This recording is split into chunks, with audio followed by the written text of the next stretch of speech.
Assalamualaikum warahmatullahi wabarakatuh. Perkenalkan, nama saya Selisma Bengi. Saya dari program studi Perbankan Syariah B1 Pagi.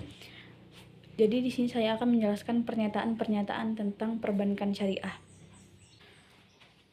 Menurut Undang-Undang Nomor 21 Tahun 2008, Bank Syariah adalah lembaga keuangan syariah yang menjalankan kegiatan usahanya berdasarkan prinsip syariah, dan kegiatan usaha bank syariah itu terdiri dari menghimpun dana, menyalurkan dana, dan memberikan layanan jasa kepada nasabah. Itulah kegiatan umum bank syariah dalam undang-undang. Jadi jenis bank ada dua, yaitu bank syariah dan bank pembiayaan rakyat syariah. Dari sini timbul pertanyaan, apa perbedaan antara bank umum syariah dengan bank pembiayaan rakyat syariah atau BPRS? Baiklah, sekarang kita ke karakteristik bank syariah. Yang pertama, dihapuskannya riba.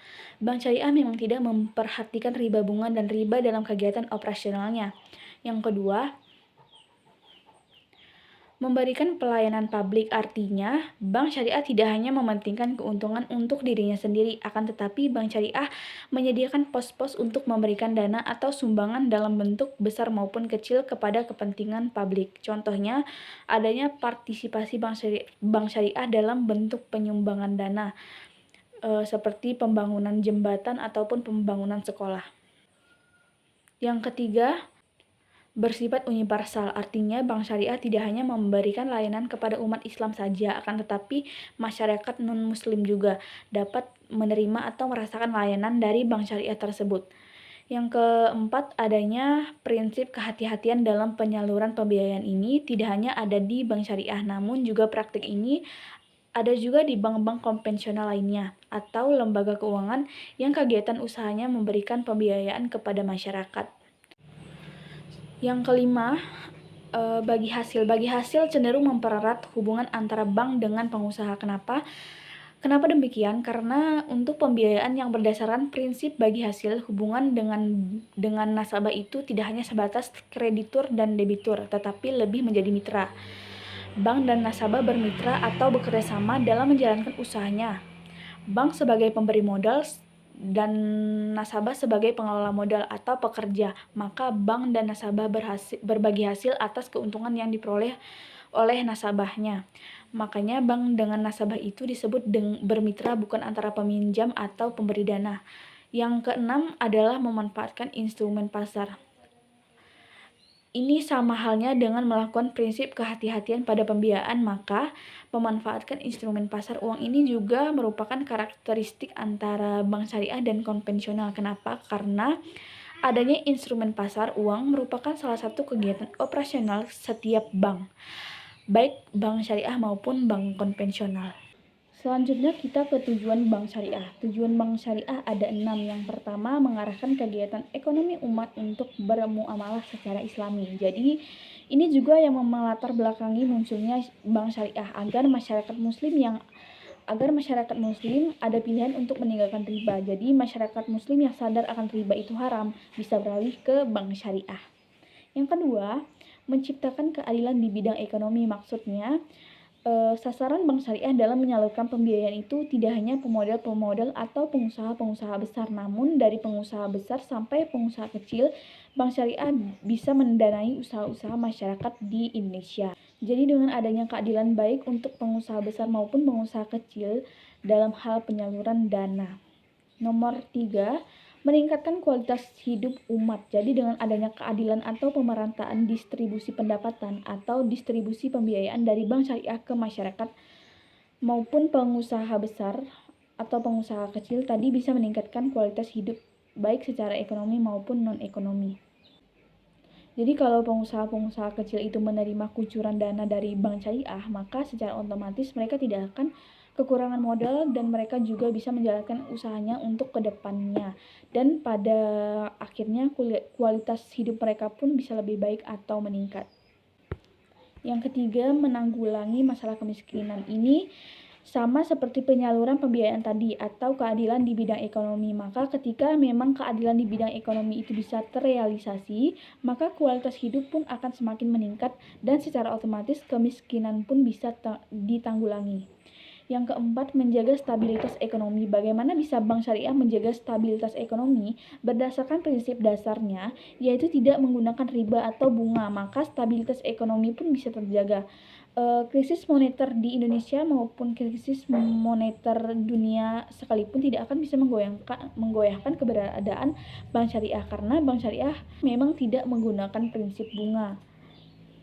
Prinsip moneter itu bisa mempengaruhi bank konvensional. Kenapa? Karena bank konvensional menggunakan prinsip bunga.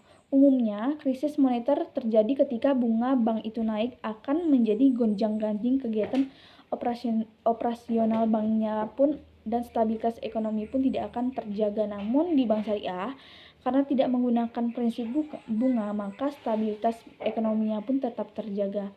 Yang keenam, menyelamatkan ketergantungan umat Islam terhadap bank konvensional.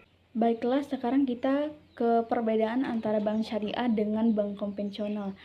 Ada beberapa hal yang perlu kita perhatikan ketika kita membahas tentang perbedaan antara bank konvensional dan bank syariah. Apa saja itu? Yang pertama adalah bagaimana tentang perbedaan yang terkait akad dan aspek legalitas bank syariah dengan bank konvensional. Yang kedua, bagaimana cara menyelesaikan sengketa ketika memang terjadi sengketa pembiayaan khususnya di bank syariah dan bank konvensional. Yang ketiga, bagaimana struktur organisasi antara bank syariah dengan bank konvensional. Yang keempat, selanjutnya tentang jenis bisnis yang dibiayai oleh bank syariah dengan bank konvensional, lingkungan kerja dan perbandingan antara bank syariah dengan bank konvensional. Sekarang bicara bisnis dan usaha yang dibiayai bank syariah dengan bank konvensional ini. Salah satunya hal yang paling mencolok, karena kalau di bank konvensional segala bentuk jenis pembiayaan akan dibiayai oleh bank konvensional. Artinya bank konvensional tidak memandang halal atau haramnya usaha seorang nasabah. Yang penting nasabah mampu mengembalikan dana yang dipinjam. Sementara itu bank syariah harus melihat dulu apakah usaha nasabah tersebut halal atau tidak, bagaimana jenis usahanya, mau bagi hasil seperti apa, apakah usahanya sudah lama dimulai atau baru saja dimulai.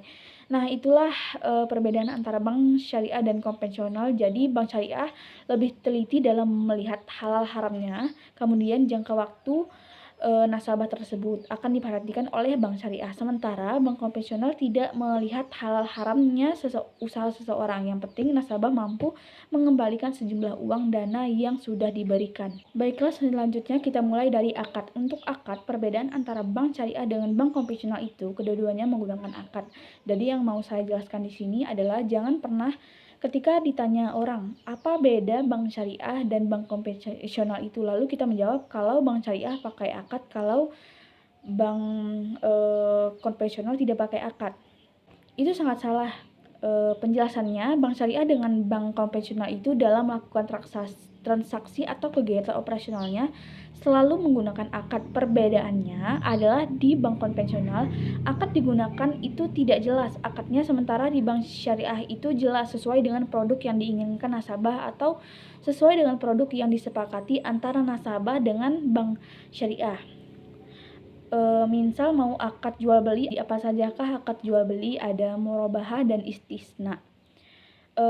Kemudian pakai akad sewa menyewa, pakailah akad sewa menyewa.